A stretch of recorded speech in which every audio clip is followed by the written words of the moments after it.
Yaani Mungu ndiye atakuunganisha wewe na mume wako. Can you hear me? Unanisikia? You serve a God of honor. Unamtumikia Mungu anayeheshimu. What he does anafanyaje? Is to bestow honor. Ni kuweka heshima upon a woman. Anaweka heshima juu ya mwanamke. When God honors you, na Mungu akikuheshimisha, man cannot dishonor mwanadamu hawezi kukudharau. Like I said, kama nilivyosema, your relationship, mahusiano yako, not your showmanship, sio kujionyesha, mahusiano ya ndani kabisa. Psalms chapter 27. Psalm chapter 27. Zaburi mlango wa 27. Verse 4. Mstari wa 4, Zaburi 27 The psalmist said, mtunga Zaburi akasema, one thing kitu kimoja have I desire ninachokitamani of the Lord, ni kukaa, that will I seek after, kukaa nyumbani mwa Bwana, that I may dwell ili nikae in the house of the Lord nyumbani mwa Bwana all the days of my life, siku zote za maisha to yangu, behold the beauty na kutafakari uweponi mwake, of the Lord, uzuri wake, and to inquire na in kutafakari his temple. uweponi mwake. That is relationship. Hayo ndio mahusiano ya mtu na Mungu. I discover Iligundua kwamba at my very young stage in ministry, kwenye hatua zangu ndogo sana za huduma, anytime I am close to God, nikiwa sana karibu na Mungu, I and my husband are close. mimi na mume wangu tunakuta automatic tuko karibu. But anytime I am far from God, Na muda wote nikiwa mbali na Mungu, trouble will start. matatizo yanaanza. Hey. Are you hearing me? Unanisikia? Are you hearing me? Mnanisikia? You are missing it. Unapoteza Because something is wrong with your relationship. kwa sababu kuna shida kati ya mahusiano yako na Mungu. If you honor God, Ukimheshimu Mungu, you will honor your husband. utamheshimu pia mume wako. Hallelujah. Amen. Some few days, weeks ago, Baadhi ya wiki zilizopita I shared this testimony with the workers that day. nilishare ushuhuda na baadhi ya wafanyakazi hapa. Daddy and I and some other church members, Mimi na mume wangu na baadhi ya washirika wetu we are discussing. tulikuwa tunazungumza, And he said something na mume wangu akasema kitu that angered me. kilichonitia hasira, I did not want to show my anger. na sikutaka kuonyesha hasira yangu mbele za So I watendakazi. left the place and entered into my office. Kwa nikaingia ofisini kwangu, And immediately the Holy Spirit said, na ghafla Roho Mtakatifu you akaniambia, entered your office. umeingia ofisini kwako, Don't you know you have dishonored that man? haujui umemfanyia I vibaya carried my mwanaume. bag. I Akachukua ran bagi back lake outside. akarudi, Because we were all in discussion. kwa sababu alikuwa kwenye But wanaongea, I didn't like it. na kupenda vile mume wake I alivyoongea. didn't say anything. Akusema chochote I didn't even argue. wala I akunungunika. just carried my bag Alichukua tu pochi yake and entered my office. akaingia ofisini, lakini akiwa na And the hasira, Holy Spirit, na Roho Mtakatifu Daddy did not know. akaambia He didn't know I was angry. akamwambia baba akujua kama mama He didn't know ameumia. that statement angered me. Baba akujua ile sentensi He did not imeumiza even mama, read any meaning to what I did. wala hata kuelewa Because I chochote. just simply carry my bag Nilibeba tu bagi langu before I sinned against the only one. kabla sijamtendea Let me dhambi go into Mungu. my office. Nikaenda ofisini For kwangu, God saw me. na Mungu aliniona, lakini And as I entered my office, nilipoingia tu ofisini, he said, do you know you have dishonored that? Mungu akasema, unajua By leaving umepoteza that heshima place. kwa kuacha pale Sorry, mahali. Lord. Nikamwambia Bwana I carry nisamehe. my bag. Nikabeba begi langu, went back outside. nikarudi kwenye kikao. Aise, There is a way kuna namna you will be close to God utakuwa karibu na Mungu that you will not sin against him. kwamba hautaweza kutenda And dhambi, because of that, na kwa sababu he will hiyo not hinder you. He hautadharauliwa, will not stop you. utazuilika. They are stopping us Wanatuzuia because we ourselves kwa sababu sisi wenyewe are not honoring God. hatumheshimu Mungu. May the Lord help us. Acha Mungu atusaidie. I say, may the Lord help us. Nasema Mungu atusaidie. Your first altar Madhabahu ya pili is your personal walk with God. ni the second one Why? cha pili Cha kwanza nimesema ni wewe na Mungu mahusiano. Your first altar. Madhabahu yako ya kwanza God. ni Mungu. Why? Kwa nini? Because before you became a wife, Kwa sababu kabla hujawa mke, before you became a mother, kabla hujawa mama, before you became a leader, kabla hujawa kiongozi, God, Mungu was first. alikuwa wa kwanza. Because he's your creator. Kwa sababu ndio muumbaji wako. So the first ministry Kwa huduma ya kwanza is to God. ni ya Mungu, kwa Mungu. Mary has shown us that. Mnanielewa vizuri? Number 2. Cha pili, Remember we are talking about understanding the fourfold ministry of a female tunazungumzia leader. huduma 4 za mwanamke. This is a very crucial area. Hili ni eneo If you nyeti can get sana. it, Ukilishinda, ministry will be sweet for huduma you. itakuwa tamu The kwako way ministry is sweet for me. kama ilivyo nzuri I tell you, kwangu. ministry is sweet for me. Nawaambia huduma ni tamu kwangu. My husband give me the leverage Yaani mume wangu ananiheshimu. to do whatever I want. Amenipa nafasi ya kufanya chochote nachotaka. Because he knows. Kwa sababu I will anajua. not make him to regret it. Simfanyi ajutie huduma.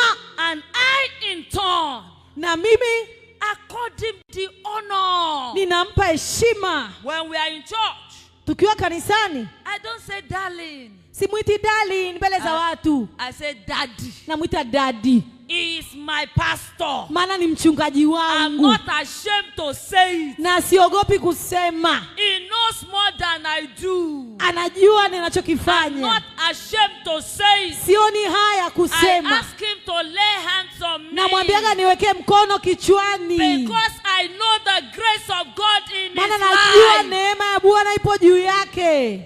A man you honor Mwanaume unayemheshimu will not stop you. hata kuzuia. You know why they are stopping you? Unajua kwa nini wanakuzuia? They cannot see the difference Hawaoni utofauti from when you are now born again kabla hujaokoka to when you were not born na again. baada ya kuokoka.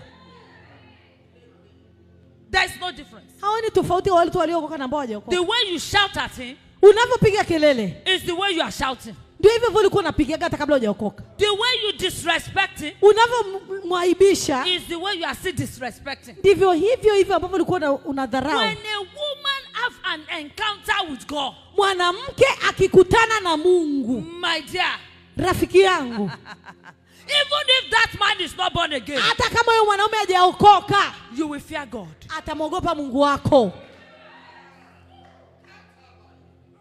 You will fear God. Atamwogopa Mungu wako. And you will live with him Na ataishi na wewe according to the fear sawa sawa na hofu ya of Mungu. God. You cannot lead others where you do not dwell.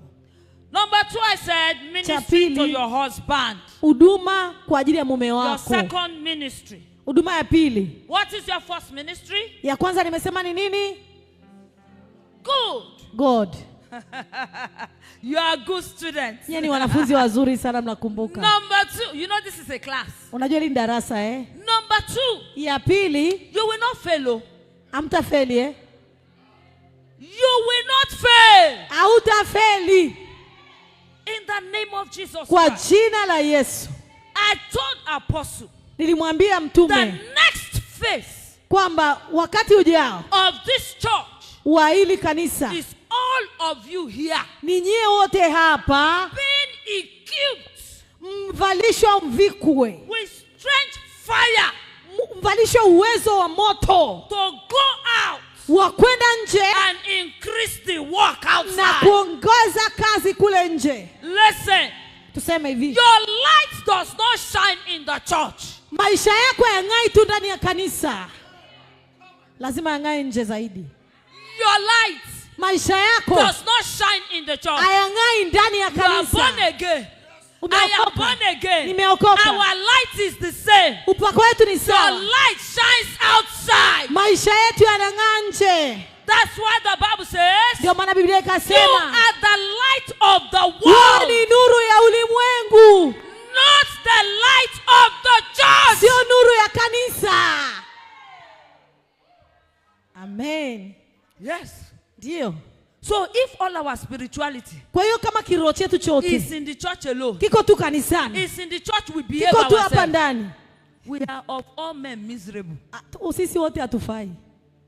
It's only in the church we don't talk. Ni kanisani tu It's only hatuongeagi. in the church we don't abuse anybody. Ni kanisani tu hatutukani When watu. we are in the church, we are of our best Tukiwa behavior. hapa tu wote mnaonekana But when we get ila outside, mkitoka it will change from today. tawajua nyinyi wakina nani, na leo It will inabadilika kwa jina change la from Yesu. today. Leo inabadilika. Men and women will hold on to the hem of your garment. Wanawake watashika vazi lako They na will wanaume say, wakisema, lead us to your God. usituache. We can see Tunaona that God kwamba Mungu is with you. yuko na wewe. Mungu wako atakuwa Mungu wetu. The best way to preach the gospel Njia nyepesi ya kuhubiri Injili is in our character, ni kwa tabia zetu, not even what we say. sio kile tunachokiongea, ni tabia. The best way Hiyo ndio njia nyepesi to preach the gospel ya kuhubiri Injili. is our character. Tabia zetu, mwenendo wetu. There must be a difference Lazima kuwe na utofauti between you that is born again kati ya wewe uliokoka and that sister na yule dada that does not know Christ. ambaye hajaokoka. We have heard. Amen. We have heard Tumesikia that God kwamba Mungu is with you. yuko pamoja na wewe. Say, Lord, Sema Mungu, say, Lord, sema Mungu, give me a testimony nipe ushuhuda in my life kwenye maisha yangu that will bring ambao men utawaleta to watu the church. kanisani. Praise the Lord. You know, I told you yesterday, sir, the best people Watu wazuri kabisa to preach the gospel wa kuhubiri Injili are women. ni wanawake.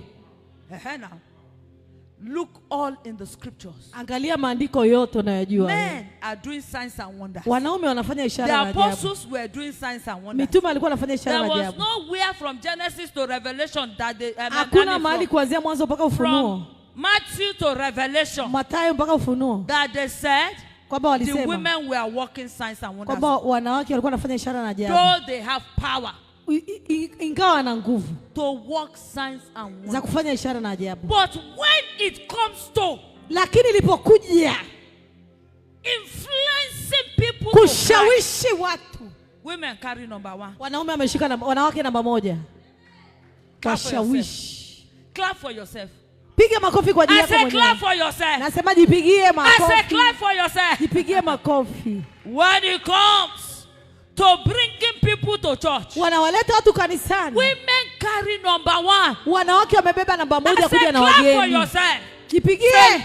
Lord, Sema Mungu, in this end time, katika kizazi hiki cha use mwisho me nitumie for your kingdom. kwa ajili ya ufalme wako. Hallelujah. Amen. Ministering to your husband, number 2, Ephesians Kuhudumia chapter mume 5, wako, verse 22 to 25. Waefeso mlango wa 5 mstari wa 22 mpaka 25. Genesis chapter 2 Mwanzo 2 and verse 18. mstari wa 18. Ephesians chapter 5. Waefeso 5. Ephesians chapter 5. Waefeso 5. Are you there? Waefeso 5:22. Ephesians chapter 5. We are Waefeso going to 5. read it. Verse 22. Very popular scripture. Yes, is there. But is there, okay? Amen. It says, wives, Anasema enyi wake, submit yourself watini waume unto zenu your own husband, kama kumtii bwana wenu, not unto someone else's husband. sio kwa kumtii mume wa mtu mwingine. Women Redeemer Ministry. Okay, not women alone. Leaders. Viongozi wa kanisa la Church Redeemers. I have a problem Nina shida with church women or church leaders or church na viongozi wa mama wa pastor. kanisa. What is that problem? Hiyo shida ni nini nilionayo? We respect our pastor Tunawaheshimu wachungaji wetu more than we respect our husband. kuliko tunavyoheshimu waume zetu. Am I lying? Niko sawa? Am I lying? Jamani, anadanganya kwani? A woman can kneel down to a pastor. Mwanamke anaweza kampigia magoti Ask that mchungaji same wake. woman, when last did you kneel down to your husband? Ila muulize mwanamke, ulimpigia lini magoti mume wako? Akumbuki.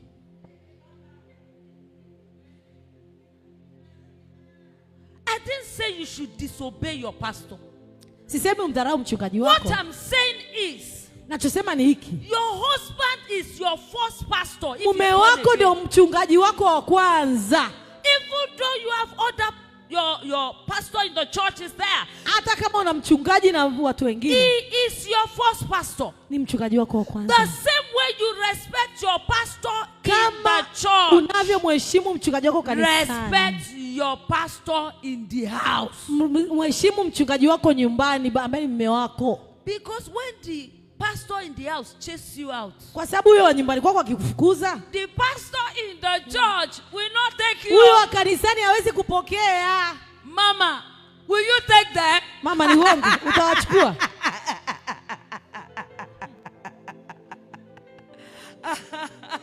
Hata kama unawapenda kiasi gani huwezi. The Bible was written by God. The Bible was given to us by God. Biblia ilipewa na sisi kwa Mungu. And in his word, na neno lake, he told us, akatuambia we should submit tujinyenyekeze to our own husband. Kwa waume zetu. Please note, nagundua hili. Marriage is spiritual. Ndoa ni kitu cha kiroho. Marriage is spiritual. Ndoa ni kitu cha kiroho. God was the author of marriage. Na Mungu ndio muasisi wa ndoa. He will not stand us disobeying or disrespecting our husband. Asingeruhusu tuwadharau waume zetu. While we respect our pastors. Alafu tuwaheshimu tu wachungaji wetu. It is hypocrisy. Yani huo ni kama usaliti. Is she correct? Yes. It is what? Unafiki. It is what? Hypocrisy. Hypocrisy. Unafiki fulani hivi. Daddy, God bless you. Oh, God bless you. Daddy, mchungaji. Daddy, thanks sir. God bless you. Yani unatetemeka haswa. But the same thing we don't do it at all. Lakini nyumbani kwako mume wako hajui tabasamu lako wala hajui heshima yako. I'm happy you are smiling. Nafurahi unatabasamu. Do you know that if you do the same at home? Unajua ukimtabasamia na huyo mume wako hivyo unatabasamu. The man will love you more the way your pastor. Huyo mwanaume ataku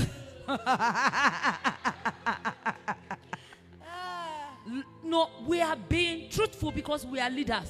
Jamani tuwe kweli kwa sababu sisi viongozi. Looking at the things that is making ministry to na be tunaongea vitu ambavyo vinaua huduma. The things that makes it look as if we are not called. Vitu ambavyo vinafanya tuoneshe kama hatujaitwa, tuonekane kama hatujaitwa na Mungu. The things that is making the devil vinamfanya shetani to arrest our call. Ayatese maisha yetu na wito wetu. Uchawi wa kiroho. You want to know why I fast? Unajua? You want to know why I pray? Unajua kwa nini naomba? You want to know why I study? Unajua kwa nini nasoma neno? When I do it, nikifanya, I see love. Napenda bado. In the face of my husband. Uso wa mume wangu. I see reference. In the reverence. Ninamuona. Honor. Naona heshima. In the face of my husband. Kwenye uso wa mume wangu. Because kwa sababu the more I do it, kadri ninavyosoma neno na kuomba, the more I carry God's glory. Ndivyo ninavyobeba uwepo wa Mungu. The more I carry God's glory. Na nikibeba ule utukufu wa Mungu. The more it is impossible. Na inakuwa ngumu for him kwa mimi to disglory me. Kumchukia mume wangu au mume wangu kunichukia mimi. Forgive me for that English. She call it rightly. Okay. All right. Let's go again. The more I fast, kadri ninavyofunga, the more I pray, kadri ninavyoomba, the more I study God's word, kadri ninavyosoma neno la Mungu, the more I grow, ndivyo ninavyokuwa, the more God's glory na utukufu wa Mungu unakuwa mwingi, is released upon unaachiliwa juu ya maisha yangu. The more it becomes impossible, na ndivyo inavyozidi kuwa ngumu for my husband, kwa mume wangu, to dishonor me, kuniheshimu mimi au kunidharau mimi. Hawezi kunidharau kwa sababu anamuona Mungu ndani yangu. How many of you here now? Wakapi wameelewa? I've gotten Valentine message. Ameshapata message ya Valentine. February. No, leave it. Not today. Today I know. Today is February 6th. Leo ni February 6th. How many women has gotten Valentine? Wakapi ameshapata message za Valentine? Today. Yeah, leo. Today. Leo. I got Valentine message from my husband. Valentine message. Mapema hii imeanza. Wewe inaanza lini? While I am busy doing God's work. Kwa nini anafanya kazi ya Mungu? Anafanya kazi ya Mungu na Mungu anafanya kazi yake apendwe zaidi. they think, you can't understand something. unaweza usielewe hapa. Sorry to use this word. Nisameni kwa kutumia hili You neno. want a situation. Una situation una hali fulani in which the man ambayo mwanaume will see you akikuona as God's handmaid.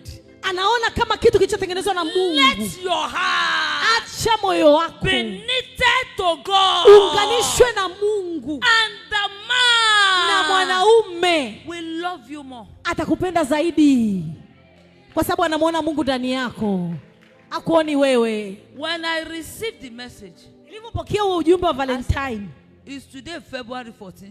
leo nikasema kwani leo ni tarehe 14? I was in your Nikafungua na just simu yangu now. kuangalia tarehe mchana When we huu went tu. for break. Tukienda break. And he does not know we are having women leaders meeting. Wala mume wangu ajui kama So, tuna let wanawake somebody say it's kongamano. because daddy know. He doesn't know. Ajui. So I look at the gate. I said, today is February. Mbona tarehe ya Valentine bado jamani? How can daddy be sending such message? Mbona anatuma message tamu hivi? February 6. Tarehe Valentine is sita. February 14. Valentine wiki ijayo Jumamosi.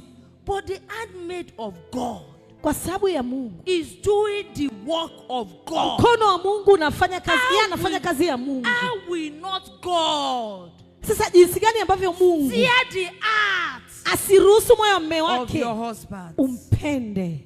Now I will balance it. Sasa tuna balance. Somebody said, Mtu mmoja alisema hivi, that mommy have done all. mama nimefanya kila My kitu. own case is different. Yaani mimi ni tofauti. My husband is just impossible. Mwanaume wangu hawezekanikagi. It means Inamaanisha hivi, you married the wrong man. uliolewa na mwanaume ambaye sio sahihi, ndio maana hawezekaniki kwako. Hakuna mkate mgumu kwa chai. Yes. Yaani sio ubavu wako. Yes. Yes. Sio ubavu wako. If he is the right. Remember what I said to you. Kumbuka nilichokuambia jana. I said, put those things in my tea. You Nikwambia said, Apostle said, the taste, all of them are not going together. I said, by the time I drink it, they will all align. kuna chai alimwambia And weka, the taste will come together. alimwambia weka vitu vyote kwenye chai. Akamwambia And itafaa. when I Akamwambia drank- ukiweka ni kinywa itakaa sawa. When I drank the tea, Na alivyokusanya ile chai, I said, yes. akasema ndio, The changanya. taste is perfect. Ikawa nzuri. What am I saying? Nini nachokisema? If you have done the right thing, Kama umefanya kitu sahihi, everything will align. kila kitu kitakaa kwenye mstari chenyewe. This is the But subject. now that you are in it, Sasa kwa sababu there is no way out. hakuna jinsi ambavyo kama je sio sahihi mtaunganika. Yes. Yes. So can they separate? Marriage is a door. Mlango When ndio- you enter, you shut the door. Anasema ndoa ni mlango ambao ukiingia unafunga mlango unabaki ndani. The only way out Njia pekee ya kutoka is divorce. ni kwa kupiga And talaka. what is divorce? Na talaka ni You nini? break the door. Unavunja mlango. Inabidi uvunje mlango. Hamna ufunguo. Talaka ni kuvunja mlango.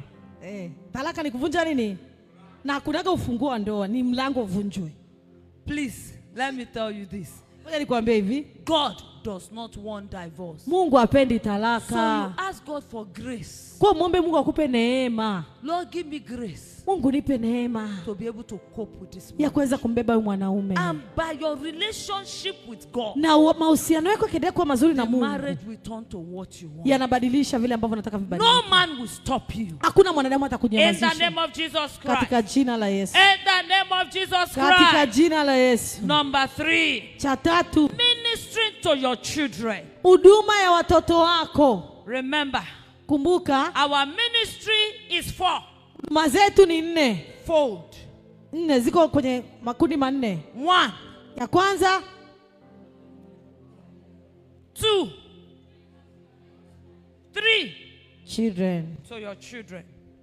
Deuteronomy chapter 6 verse 6. Kumbukumbu la Torati 6:6. Deuteronomy chapter 6 verse 6 to 7.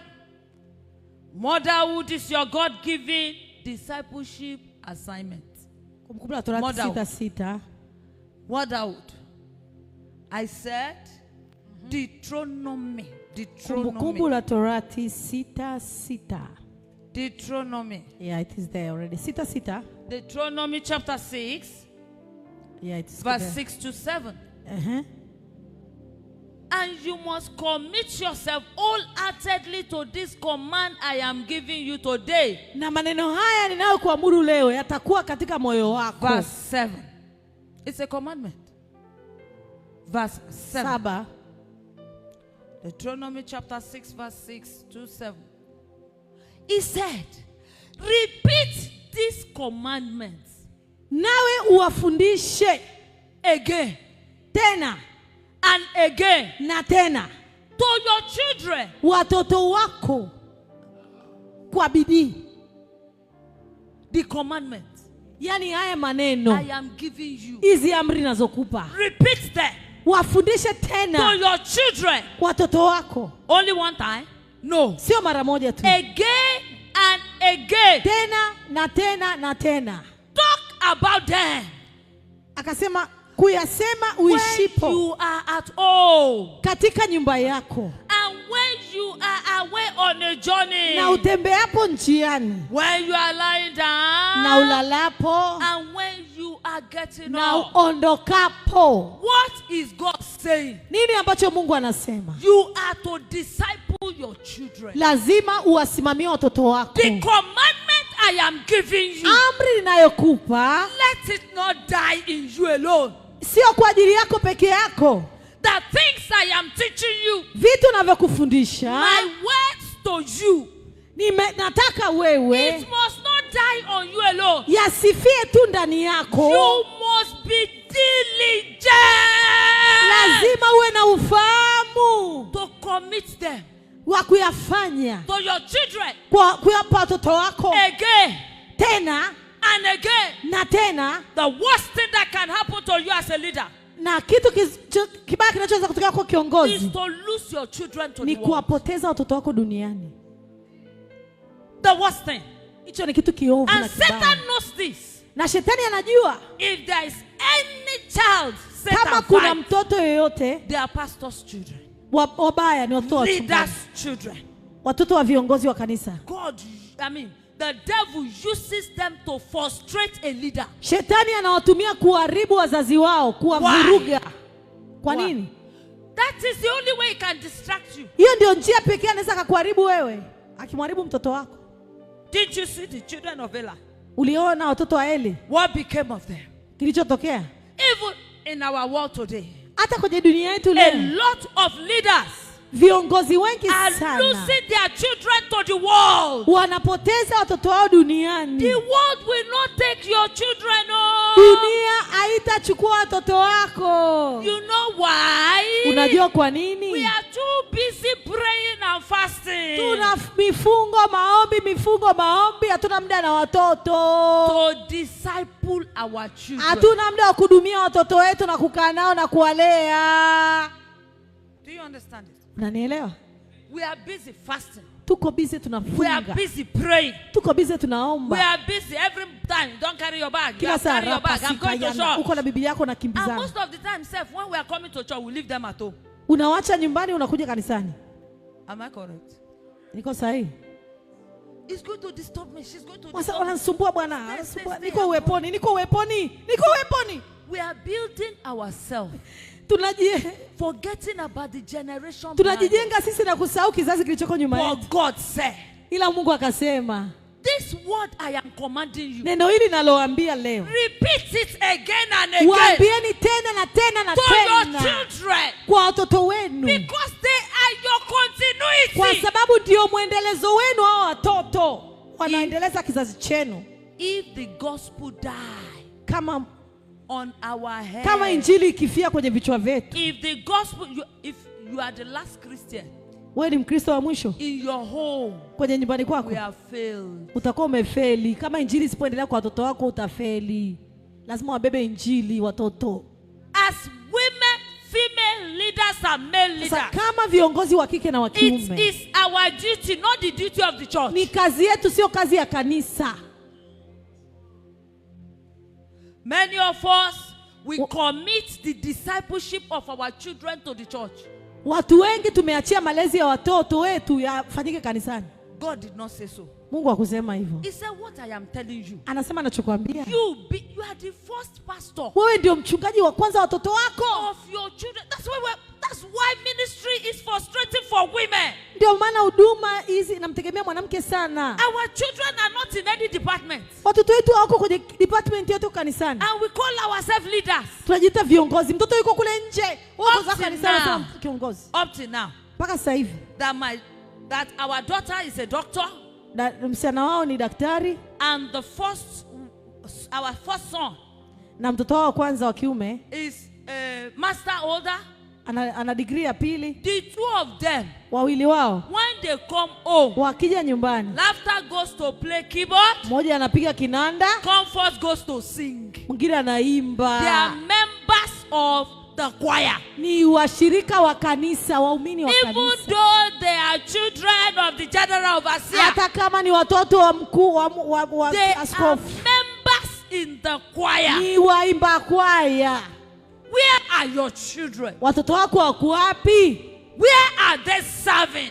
Wanatumikia wapi? This is the problem in ministry. Hiyo ndio shida kubwa kwenye huduma. We leave our duty to the church. Tunaacha majukumu yetu kanisani. No. Hapana. You are the first pastor. Wewe ndio mchungaji wa kwanza. From the time the baby is in the womb, kuanzia mtoto akiwa tumboni, you are telling the baby, unasimama na mtoto, you will serve God. Utamtumikia Bwana wewe mwanangu. All the days of your life. Unamwambia siku zote za maisha yako. Unamtamkia. Remember Anna now? Kumbuka Anna. How old was Samuel?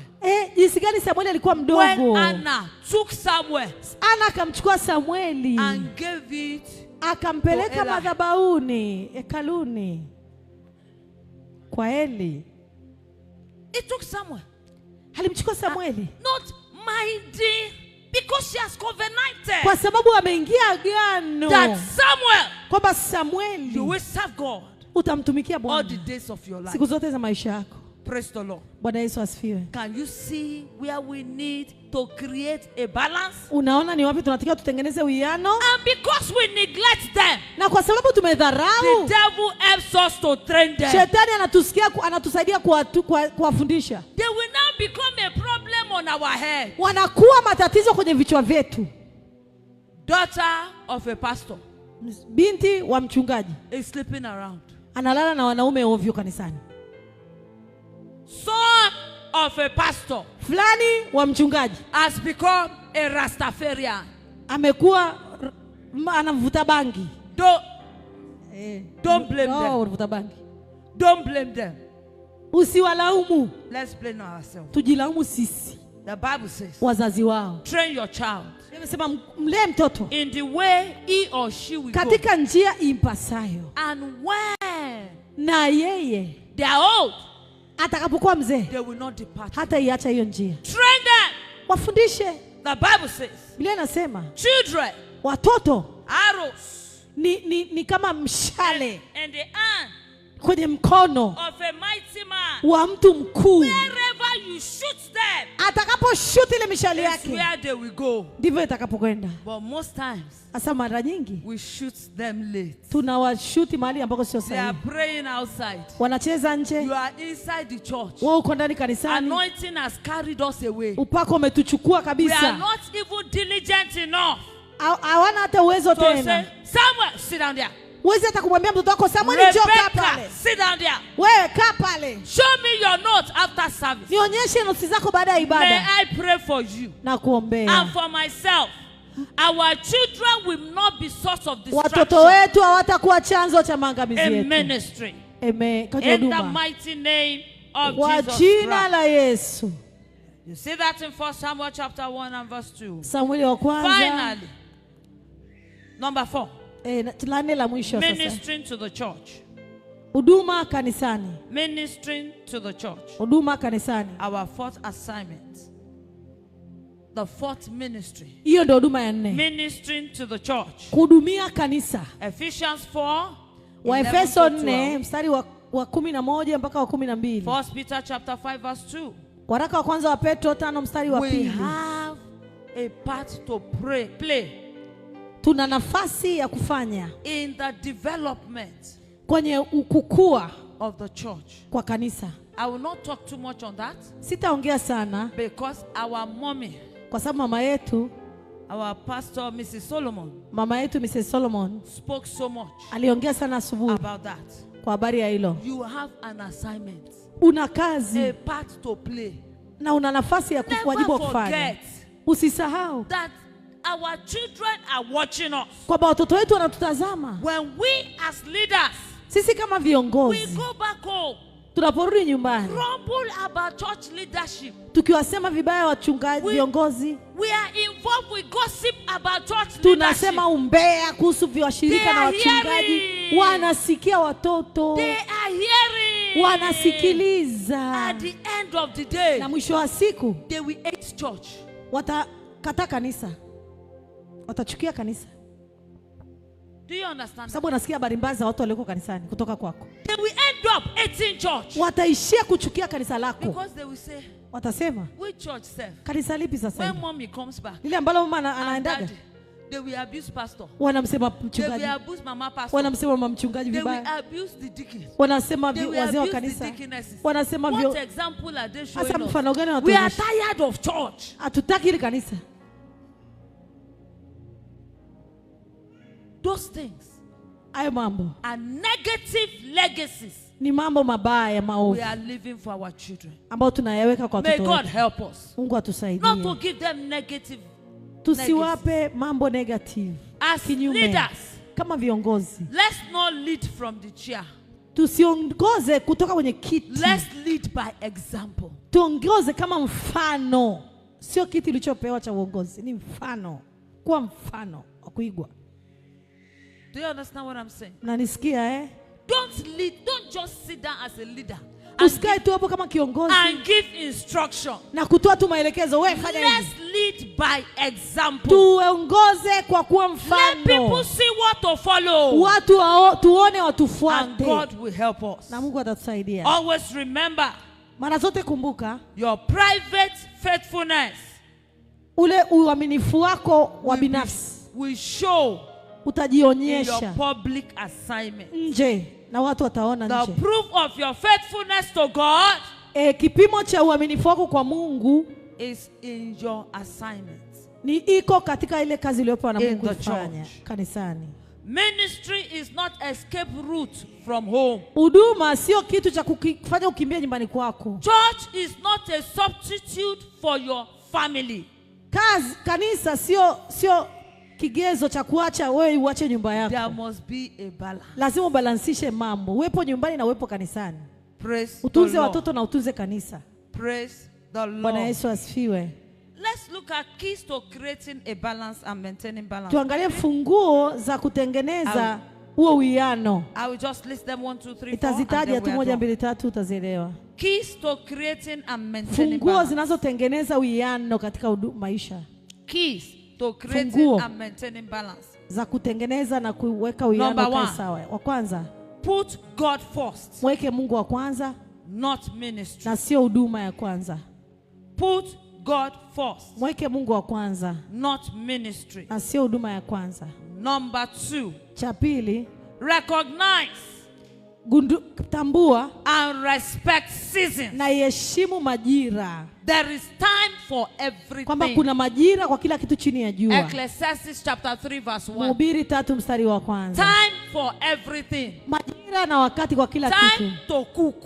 Majira ya kupika, Time to pray. muda wa kuomba, Time for husband. muda wa kukaa na mume wako, Time for church. muda wa kuja kanisani. Recognize Tambua and respect na uyaheshimu time majira and season. na nyakati. Hello. Tupo Do you understand that? na naelewa vizuri. Do you understand that? Naelewa vizuri. Don't give the time to cook Sio ule muda wa kupika to time for church. ndio muda uko kanisani. Don't give the time for church Usitoe muda wa kanisani to time for husband. ndio muda wa mume wako. Recognize Gundua that everything kwamba kila kitu has a time kina majira and a season. na kina wakati. For example, Kwa mfano, if you are an housewife kama ni mwanamke wa and you nyumbani don't know how to wake up early na hujui kuamka to asubuhi have devotion with God, ili uweze kuwa na ibada na Mungu, and it's 6 o'clock saa 12 when you are supposed to be cooking, ambao unatakiwa kupika chai, that's when you want to say, utasema baba nimeamka good sasa. morning Jesus, Unataka kumwambia Yesu good shikamo, morning Lord. Yesu shikamo. Your husband will Mume say, wako atasema, wewe woman, mwanamke that wewe, time has passed. ule muda umeisha, nenda kapike chai, watoto wanaenda shule. Sio muda wa kuomba hapa. You don't understand what I'm saying? Naelewa. There is time Kuna muda for everything. wa kila kitu. You want to have time Unataka uwe na muda with God, na Mungu, you must wake up early. amka saa 9, saa The 10. Bible says, Biblia inasema, early will I seek thee, O God. asubuhi na mapema nitautafuta uso wako. The Bible talks about the Proverb 31 woman. Ukisoma ni mwanamke wa Methali She 31, wakes up while everybody is still anasema sleeping, mwanamke wa Methali anaamka wakati giza so halijaisha, that she can have time with ili God. aweze kuwa na muda na Mungu. Taa yake haizimiki. Do you understand what I'm saying now? Unasikia 6 o'clock, Saa 6, when you saa are 12 supposed to prepare breakfast, unatakiwa utengeneze is chai. when you are reading Bible. Ndio unasoma You Biblia. are doing the right thing at the wrong time. Unafanya jambo zuri kwa wakati ambao sio sahihi. Don't, please, Tafadhali. don't say my husband is stopping me. Useme mume wangu ananisumbua. Check your attitude. Angalia tabia zako. You want to have time with God. Unataka uwe na muda na Mungu? Wake up by 3 o'clock. Amka saa 9. Saa 2 10. solid hours. Tumia hata masaa mawili. Husband is sleeping. Mume amelala, Children are sleeping. watoto wamelala. You and God. Wewe na Mungu mpo You macho. first build that altar Unajenga madhabahu by yako. 5 o'clock. Saa 11 You enter your kitchen unaingia jikoni and kwako. begin the work of the day. Unaanza kazi zako. Nothing is clashing. Hakuna kitakachoharibika. Hakuna kitakachoharibika hapo ndani. Na mume wako atakupenda. What have you done? Nini ulichofanya? You have given what is Caesar to Caesar, Mpe ya Kaisari Kaisari, and what is God to God. na ya Mungu mpe Mungu. I don't have time. I don't have Oh, time. sina muda. You have not learned how to appropriate your time. Hujajifunza kutengeneza muda wako vizuri. Praise the Lord. Amen. To grow Kukua as a leader. kama kiongozi. I'm not talking about church members. Siongei na washirika wa If you kawaida. want to grow Kama unataka kukua as a leader, kama kiongozi, your day starts 3 o'clock. Say 3 o'clock. unaamka saa 9. Say 3 o'clock. Wanawake mpo? Sema saa 3 9. a.m. Sema saa 9 usiku. Mchungaji, ndio muda unaamka. Saa If you 9. have not gotten to that stage yet, Kama hujafikia hicho kiwango, you have not started growing. hujaanza kukua. 3 a.m. Saa 9 wanawake. Everywhere is quiet. Kila mahali pametulia. No baby is crying. Hakuna mtoto analia, anataka You can maziwa. pray. Unaanza You shaka can sana. study the word. Nasoma neno lako. It's you and God. Wewe na Mungu. You can't be doing that and the atmosphere of your home will not be peaceful. Huwezi fanya hivyo alafu hewa nyumbani kwako iharibike. Your children will have the testimony Watoto wako watakuwa na ushuhuda that early in the morning kwamba alfajiri na mapema we always hear the voice of our tunasikiaga mother. sauti ya mama yetu. Safi sana. And because of your habits, Na kwa sababu ya tabia yako, they will grow up watakuwa practicing that same habit. wakiwa wanafanya kitu hicho walichokuwa nakifanya mama yao. Tell your neighbor for me, Mwambie jirani yako, there is time kuna muda for everything. na majira kwa kila kitu. Hallelujah. Usichanganye mafaili. Hallelujah. Amen. Hallelujah. Amen. Praise the Lord. Bwana Yesu asifiwe. Praise the Lord. Bwana Yesu asifiwe. Number 3, Cha 3, learn to say no jifunze kusema hapana without feeling guilty. bila kusikia ubaya moyoni. Learn to say no to some things. Jifunze kusema hapana kwa baadhi ya mambo Without feeling guilty. bila kujisikia vibaya ndani. Learn to say no to time wasters. Jifunze kusema hapana kwa watu wanaopoteza muda wako. Mama Joni will leave a house anaondoka nyumbani to kwake, come and waste your time. anakuja kupoteza muda wako, And you are not bothered.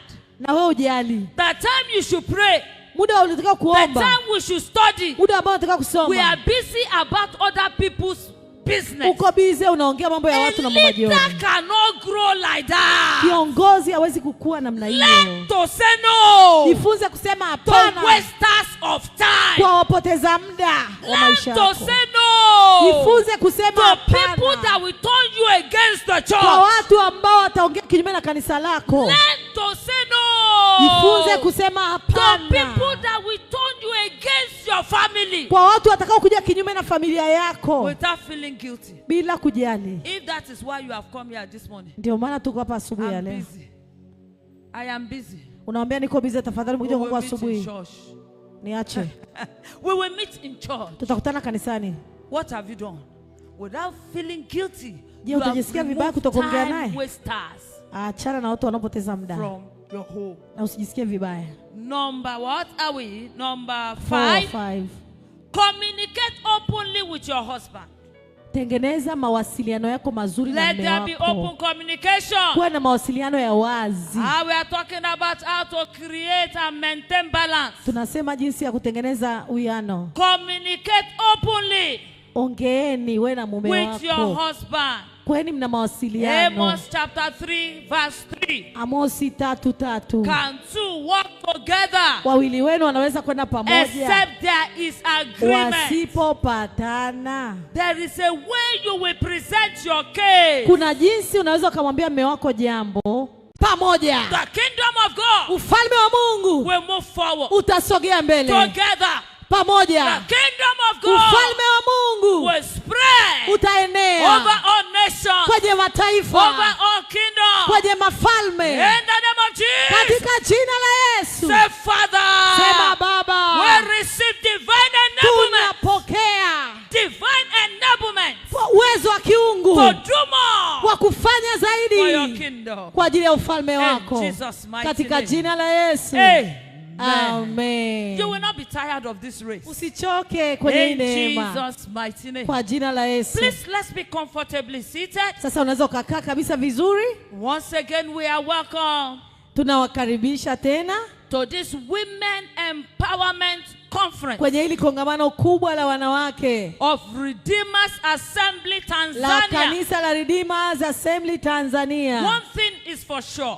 Kitu kimoja ambacho na uhakika nacho, God is building Mungu a anajenga new people watu wapya according to His word. sawasawa na neno lake. In the book of Joel, Kwenye kitabu cha He said it will come to a time. which book? Joel. Kitabu cha Yoeli. Yes. That He will pour His Spirit Anasema atamimina roho wake upon all flesh. juu ya wote wenye mwili, Upon all flesh. juu ya wote wenye And mwili, His handmaid. na sisi wanawake, You and wewe I. pamoja na We will mimi, be prophesying. tutatabiri, We will be determining tutatabiri, the affairs of the world. You and wewe I. na mimi, You wewe and na I. mimi, You and wewe I. na mimi, Together.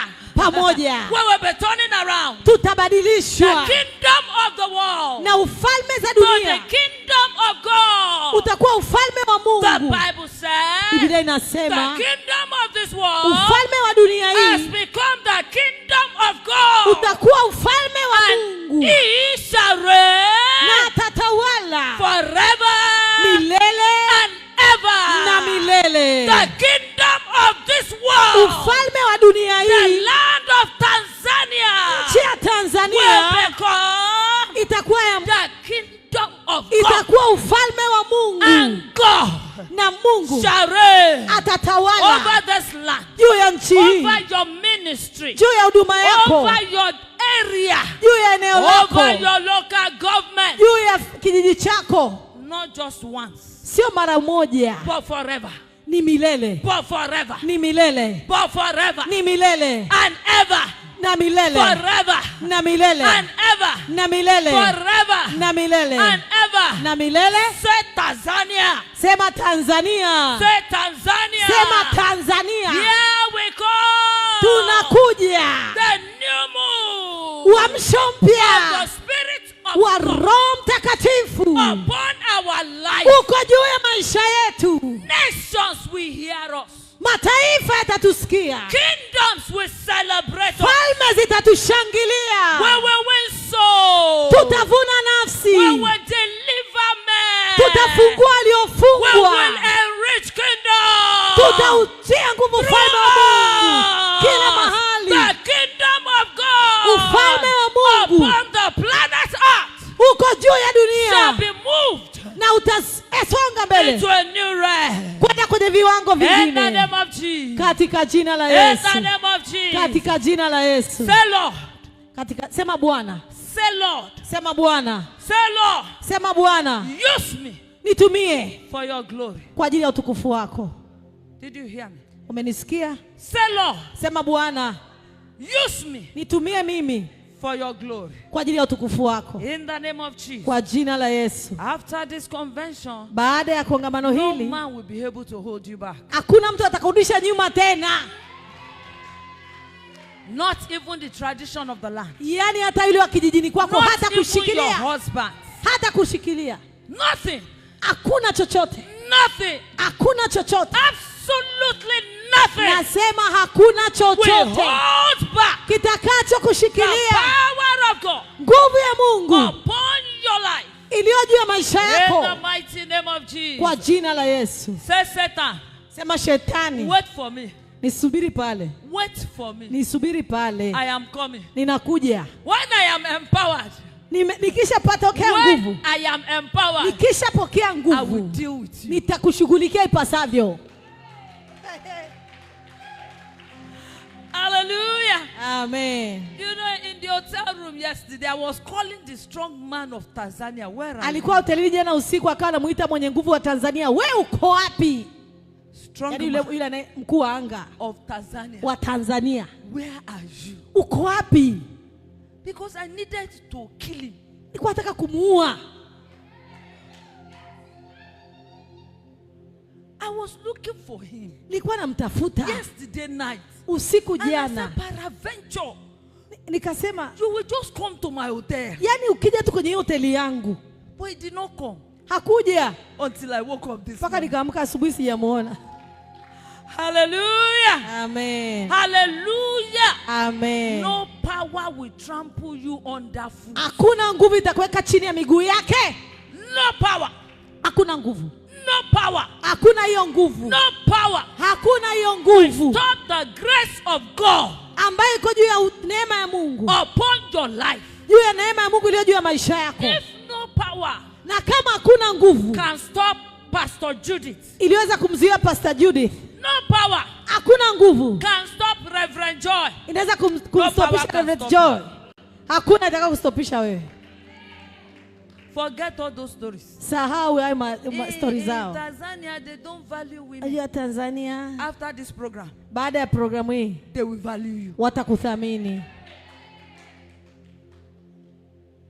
After this program, Baada ya hili kongamano, praise the Lord. Bwana Yesu Please be asifiwe. seated. Kaa katika uwepo wa Bwana. I'll be teaching Nitafundisha on what I have titled kile ambacho nimekipa kichwa cha habari, Creating Balance kutengeneza usawa as a female Christian leader. kama mwanamke wa kiongozi mwanamke. Creating balance Yaani kubalance mambo au kuweka usawa wa as mambo a female Christian kama leader. kiongozi wa kiroho mwanamke. The Bible said Biblia inasema hivi, there is nothing new hakuna kitu kipya chini ya jua. under the sky. Vyote Whatsoever is now, hata unachokiona sasa it hivi has been before. kilishatokea zamani, And they want it. na walisema Me too. hata mimi mwenyewe And you, na wewe you will win it. utashinda, You will win it. I utashinda. said you will win it. Nasema utashinda. There is nothing you can do Hakuna kitu ambacho unaweza kukifanya against a fire-branded woman kinyume na mwanamke aliyebeba moto, that knows ambaye anajua how to create jinsi ya kuumba, a balance. ya kutengeneza ule usawa. You know the meaning of balance? Unajua kama mizani si mnanielewa If you have a weight, ni kama mizani. You know what they call spring balance? Ulinganifu. Ulizanifu. That thing that they used to si mnajua mizani? They know it. You have gotten it? Yes, you understand. You understand it now? Naelewa mizani jamani, balancing. If this one, yani kwamba kama upande huu ukiwa mzito, is heavier than this one, ukiwa mzito zaidi ya upande huu huku, it will tilt kwamba ule upande wa huku utalala to one side, upande mmoja. But when you are able to balance, lakini ukiweka vikiwa sawa, uzito wa huku na huku, everything, kila kitu will begin to move smoothly, kitaanza kwenda vizuri. So today, kwa hiyo leo we are going to be looking at tunaenda kuangalia how to create a balance, jinsi ya kutengeneza huo ulinganifu, so that no area, ili kusiwe na eneo lolote outweighs the ambalo limezidi eneo lingine. Praise the Lord. Tunaelewana jamani wapendwa vizuri? Ministering to the Lord, watumishi wa Bwana, to your husband, huduma ya mume wako, ya your familia, children, ya watoto wako, and the church, na kanisa. Creating a balance, kutengeneza ulinganifu. Ministry kwenye huduma, to your husband, kwa mume wako, to your children, kwa watoto wako, to the church, kwa kanisa, and even to yourself. na hata kwako binafsi. Matthew chapter 6, Mathayo mlango wa 6 verse 33. mstari wa 32, 33. Seek ye first, anasema utafuteni kwanza the kingdom of God, ufalme wa Mungu, and his righteousness, na haki yake, and every other thing, na mengine yote God will add it to you. Bwana atawazidishia. Seek ye first, utafuteni kwanza the kingdom of God, ufalme wa Mungu, and his righteousness, na haki yake, and every other na kila thing, kitu kingine chochote we had it, tulisikia, unto you, kitaongezeka. Now listen. Sikiliza. God did not call women Mungu akuita wanawake so that our home will suffer. ili nyumba zetu ziteseke. No ma. Hapana. No ma. Hapana. He did not call us hakutuita so that we will be deficient ili kuwe na kutoshelezeka in our home duties. Kwenye mambo yetu ya kila siku ya kifamilia. Neither does he give up husband and wife. Ndio maana alitupa waume na familia to silence a woman's calling. Akutupa wanaume na familia pia kuua huduma zetu. He did not give us husband. Hakutupatia wanaume. He did not give us children. Hakutupatia watoto. So that our calling ili can die. Wito wetu ufe. Where the problem is. Sasa shida iko wapi? Balance. Ni kulinganisha mambo yakae sawa. Where the problem is. Tatizo liko wapi? Is balance. Ni kulinganisha mambo yawe sawa. The reason why we are missing it. Kwa sababu ya sisi tunakosa. The reason why the man will say sit down there.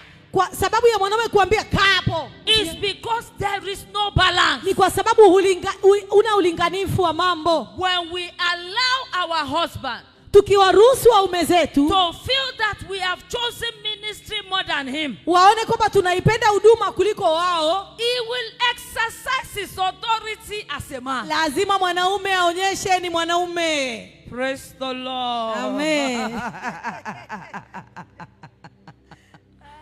He will tell you I am the head. Atakwambia mimi ndio kichwa mama. And when I tell you sit down there, na nikikwambia ukae hapo, you must sit down there. Lazima ukae. Permit me to say, niache niseme, your home will not suffer. Nyumba yako haitateseka. Your marriage will not suffer. Ndoa yako haitateseka. Your ministry will not suffer. Wala huduma yako haitateseka. The church will not suffer. Wala kanisa halitateseka. 1 Corinthians chapter 14 verse 40. What? 1 Corinthians Wakorinto wa kwanza chapter 14 mlango wa 14 and verse 40. Mstari ule wa 40. The Bible said, fungua hapo kaka. Let all things be done decently. Kwamba na kila kitu kifanyike order. Kwa hekima let all things mambo yote become decently yafanyike kwa ubora and in order. na kwa mpangilio. Women of God. Wanawake wa Bwana. God is a God of order. Mungu wetu ni Mungu wa mpangilio. Tupo jamani?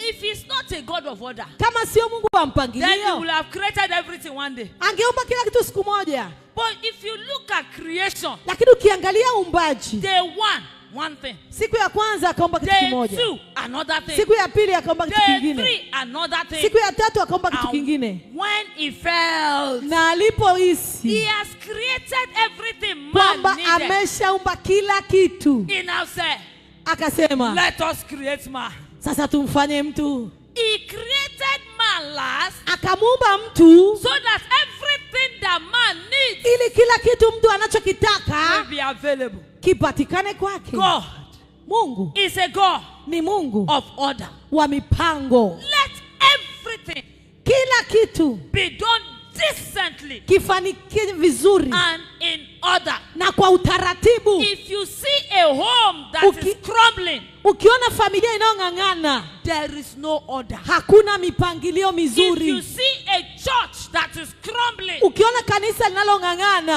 there is no order. hakuna mipangilio mizuri. Praise the Lord. Bwana Yesu asifiwe. Your home will not crumble. Nyumba yako The haitatetereka. church will not crumble. Kanisa lako halitavunjika. Your relationship with God will not crumble. Mahusiano yako na Mungu hayatavurugika. Your children will not crumble. Watoto wako hawatavurugika. Everything will work Kila kitu kitafanyika according to order. sawa sawa na mpangilio. What are the fourfold ministry Sasa huduma hizi 4 of a female Christian leader? za mwanamke kiongozi ni gani? Fourfold ministry. Huduma kuu 4.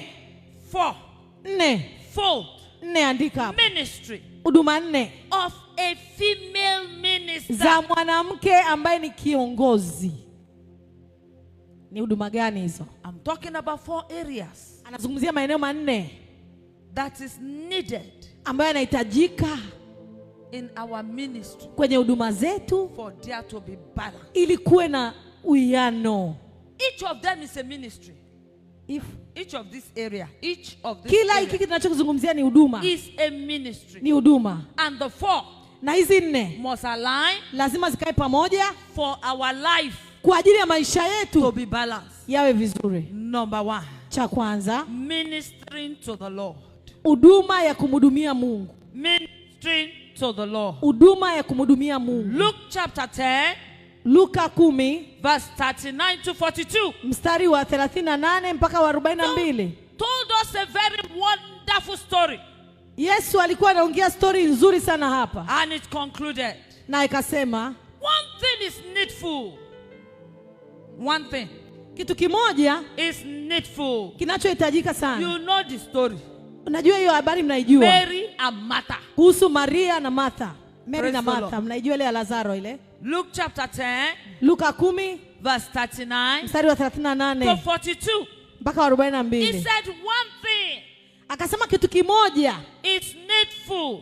kinachohitajika. And he said, Akasema Mary has chosen this part. Mary amechagua fungu lililo And it will jema not be taken from her. na litaondoka She kwake. has chosen this part. Amechagua fungu jema, It will not be taken from her. alitaondolewa kwake. Mary has chosen this part. Maria amechagua fungu It will not be jema taken from na her. litaondoka kwake. The part you have chosen, Kitu ulichokichagua it will not be taken. akitaondolewa kwako. You did not hear me. Haujanisikia? The part you have chosen. Chochote ulichokichagua, I said Luke chapter 10 nasema Luka mlango wa 10 from verse 39 kuanzia to 39 42. mpaka 42.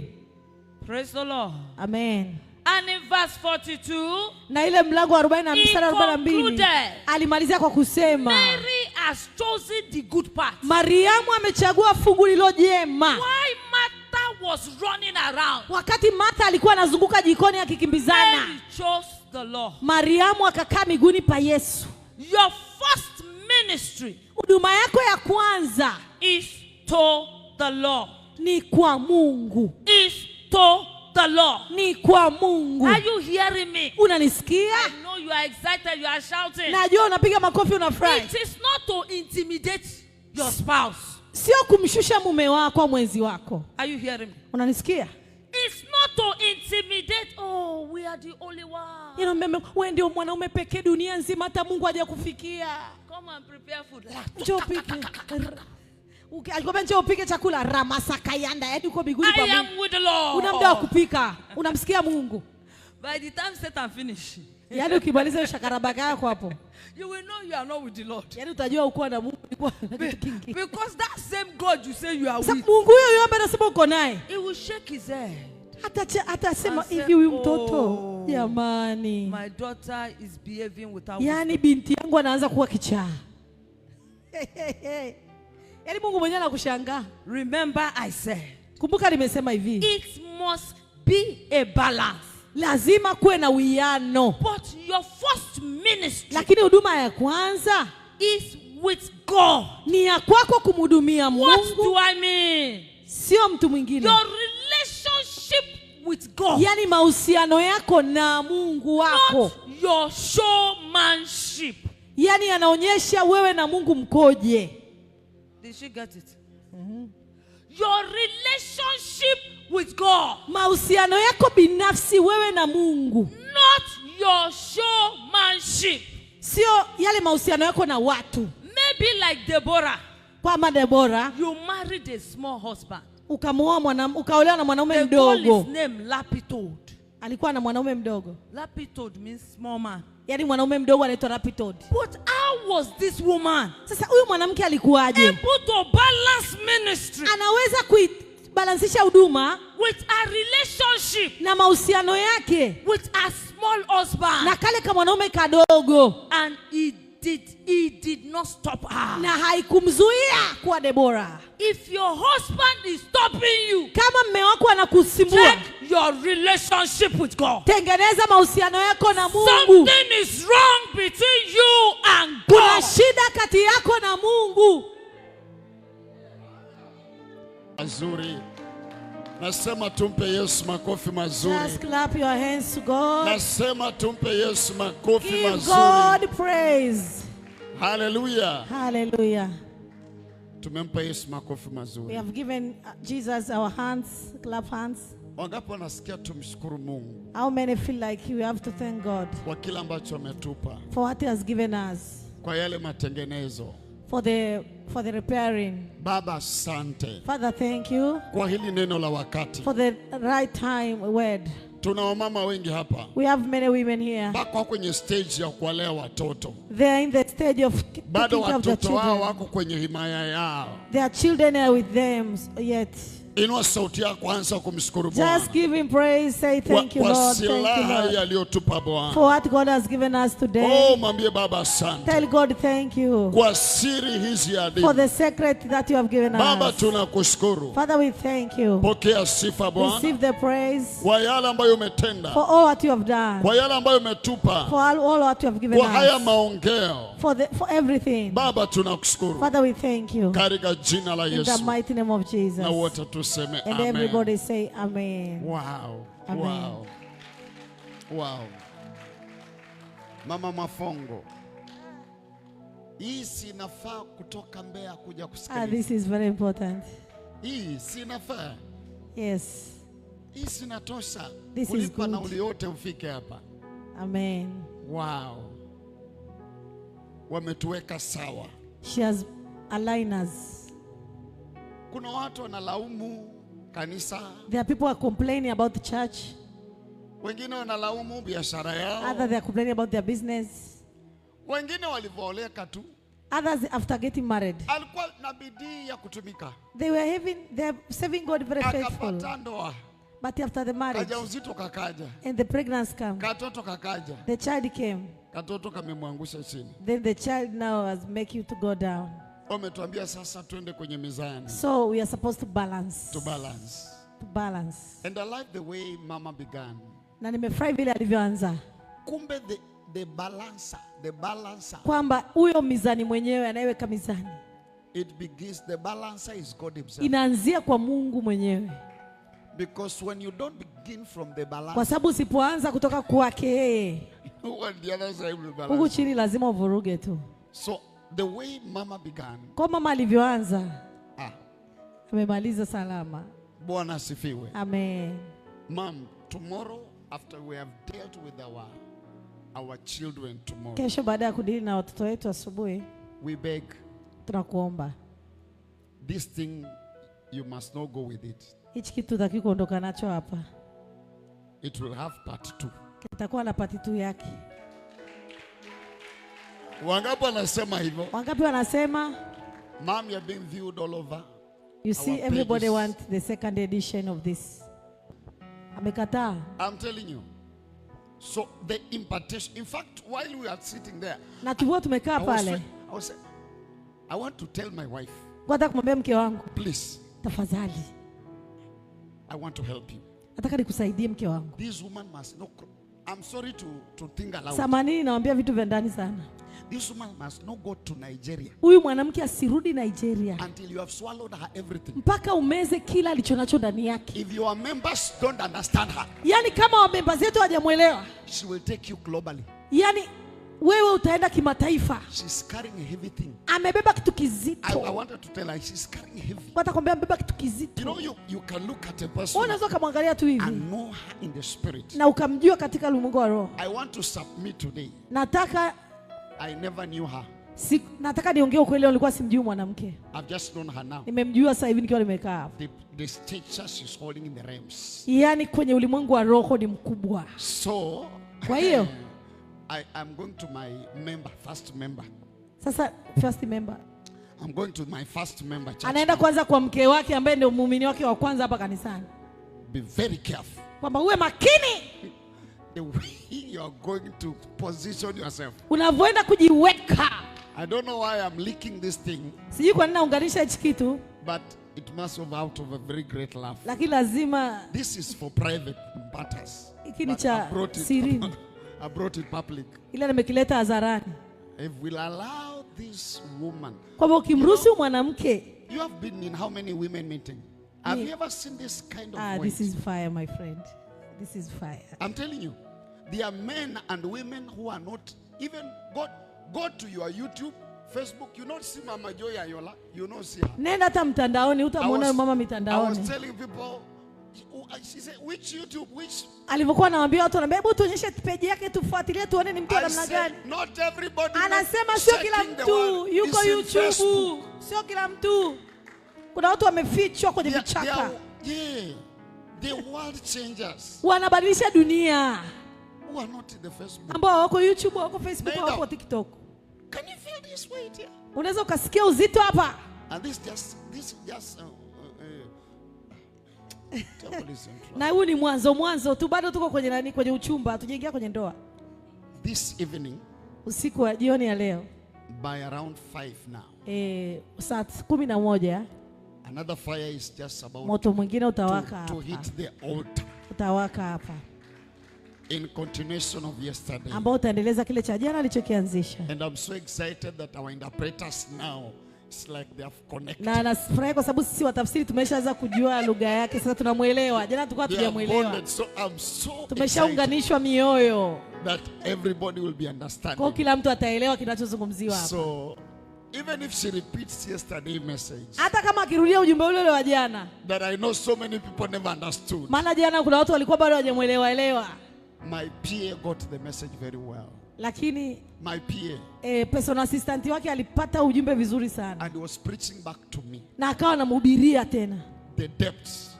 yale vitu vya ndani. And I was shocked that my PA had Nikashangaa sekretari wangu a bigger revelation than me. alipata ufunuo mkubwa kuliko hata mimi mwenyewe. I became angry, but I never told Nikawa him. na that hasira, I'm- lakini sikumwambia, nikanyamaza, sababu kila mtu amejiconnect kivyake. This boy saw something that I never saw. Akasema hii kitu sikuona kabisa hii. So this evening, set your heart right. Kwa hiyo jioni hii andaa moyo wako. And God will bless na you. Bwana atakubariki. Father, we are so grateful. Baba, tunakutukuza, We give you all the glory. tunakupa utukufu We wote, give you all the praise. tunakupa sifa zote. Thank you for the gift of your woman servant. Asante kwa zawadi nzuri Thank you iliyotuletea. for using her mightily Asante kwa kumtumia mwanamke huyu to bless us this. kubariki maisha yetu. Take all the glory. Chukua utukufu Take all wote, the praise. chukua neema yote In Jesus' name. katika jina la Yesu. Amen. Amen. If you can WhatsApp anybody, If you can. WhatsApp anybody, Twitter Kama anybody, unaweza kumwhatsapp mtu, kumtwitter mtu, TikTok anybody, kumtiktok mtu, Facebook anybody, kumfacebookia mtu, to be here this evening. kuwa hapa usiku wa leo. Do